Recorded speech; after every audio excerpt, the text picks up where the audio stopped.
Una vez que en 1821 México obtuvo su independencia de España, el camino no fue nada fácil.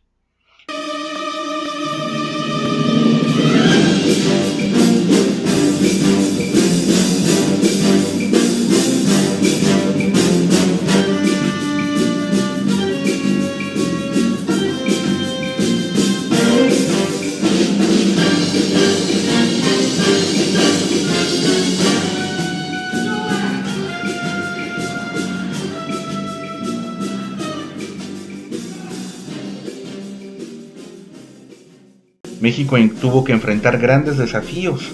La situación económica era sumamente difícil, los caminos estaban destruidos, la minería se había paralizado, los campos estaban abandonados y por si esto fuera poco, los españoles sacaron una gran cantidad de recursos económicos del país y se los llevaron a Europa. Los primeros gobiernos independientes enfrentaron la quiebra, la bancarrota, carecían de recursos económicos, teníamos una gran deuda heredada de la etapa colonial, no era posible mantener ni siquiera al ejército o a la burocracia. La única salida para remediar esta situación era pedir más préstamos al extranjero.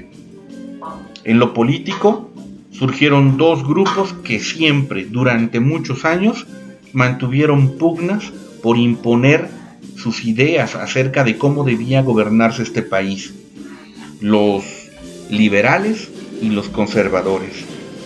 Esta lucha entre liberales y conservadores mantuvo al país en una constante inestabilidad política a lo largo de prácticamente todo el siglo XIX, prácticamente 100 años de lucha, y esto dificultó la reactivación de la economía mexicana en los primeros años de la vida independiente.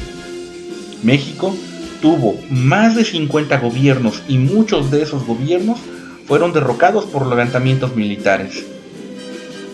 Por si esto fuera poco, México debió hacer frente a diversos conflictos e intervenciones extranjeras.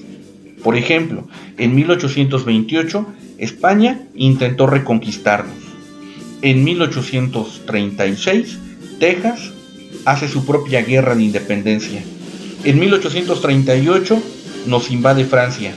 Entre 1846 y 1848, nos invade Estados Unidos y a consecuencia de ello perdemos más de la mitad de nuestro territorio. Y todavía más, en 1862 nos vuelve a invadir Francia y eso trae consigo el segundo imperio de México, el imperio de Maximiliano de Habsburgo. Por otro lado, el siglo XIX comienza con el proceso de la separación entre la iglesia y el gobierno, la secularización de la sociedad. Y esto generó un grave conflicto entre la Iglesia Católica y el Estado, generando también una guerra, la famosa Guerra Cristera. A mediados del siglo XIX, los liberales formularon leyes para acotar el poder de la Iglesia, es decir, para reducir el poder de la Iglesia Católica. Esas leyes son conocidas como leyes de reforma. Y lo que buscaban era que el Estado controlara la educación, el registro de nacimientos, matrimonios, defunciones de la población, que antes, durante muchos años, había estado en manos de la Iglesia Católica. Sin embargo, esto también trajo como consecuencia un severo enfrentamiento, una guerra llamada la Guerra de Reforma. Y esta guerra, al finalizar, dio pie a la segunda intervención francesa en 1862, que ya habíamos mencionado hace unos instantes, y por lo tanto la imposición de Maximiliano de Habsburgo, quien además luego sería derrocado y fusilado por el grupo liberal en 1867. Luego viene un periodo de reacomodo, de restauración de la República bajo el liderazgo de Benito Juárez y Sebastián Lerdo de Tejada.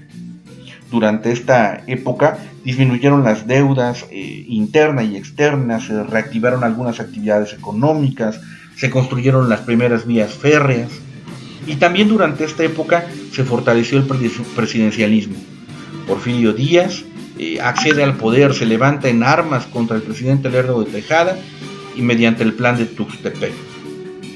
Luego, durante su gobierno, modernizó al país, saneó la economía y atrajo capitales que fluyeron del exterior para la construcción de vías del ferrocarril, la explotación del petróleo, reactivación de la minería, crecimiento de los sistemas de telecomunicaciones, el telégrafo, el teléfono, y así México se incorporó de manera más activa al desarrollo capitalista internacional como un país independiente. Pero este desarrollo, esta prosperidad, solo favoreció a pequeños grupos privilegiados y se agudizó, incrementó la enorme desigualdad económica y social que existía desde la época colonial. La mayoría de la población permaneció ajena a este progreso y, por supuesto, la mayor parte de la población continuó viviendo en pobreza, en el atraso. Porfirio Díaz finalmente se mantuvo en la presidencia de la República durante más de 30 años, ejerciendo un control absoluto del poder. Luego, estos desequilibrios de su régimen, esta desigualdad, esta pobreza, este malestar, finalmente trajo como consecuencia un nuevo levantamiento. Al interior del régimen porfirista se fueron gestando contradicciones y lo llevan por fin a un movimiento armado. Ese movimiento armado lo conocemos como la Revolución Mexicana. A lo largo de los siguientes temas analizaremos parte por parte todo lo que hemos mencionado en esta introducción. Como te podrás dar cuenta, son prácticamente 100 años de historia en los que México vive en una constante lucha, en una constante guerra.